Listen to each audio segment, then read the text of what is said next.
Hey guys, this is Firestick.io here. We're going to talk to you today about how to watch all of the NFL Sunday ticket games on your Fire Stick and Fire TV for much cheaper than traditional cable. We're going to log into this app, Gears TV, and this is what we use. It costs $15 a month, and you can watch all of the NFL Sunday ticket games.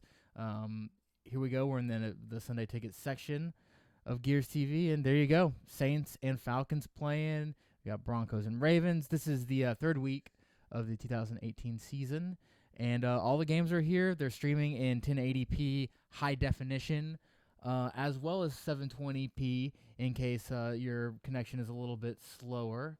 And yeah, it's a much cheaper way to catch all the games this season. And in addition to all these NFL games, you also get access to all the pay-per-view stuff when that happens, as well as hundreds of channels of streaming live television. And if you do download the Gears TV app from our website, has all the information how to do that at Firestick.io.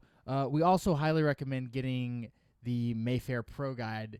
And what this is just this slick little program that goes into Gears TV and organizes all the channels in a way that's a lot more like traditional cable. You can see, I mean, that looks like you're watching Dish Network or something. So it only costs an extra couple of dollars a month for Mayfair Pro. So together with the Gears TV, you're paying less than $20, but you're getting hundreds of channels of live streaming television, pay-per-view, and like we mentioned before, all the NFL games. So really, there's a lot to like about this. You can finally cut the cable or cut the cord with your cable company and enjoy all the channels and all the games for a lot cheaper than you ordinarily would. And there we go, back to the Sunday ticket. And yeah, so for more information as to how to download this, check out our guide at Firestick.io and subscribe to our newsletter. Thanks for watching, and we appreciate it.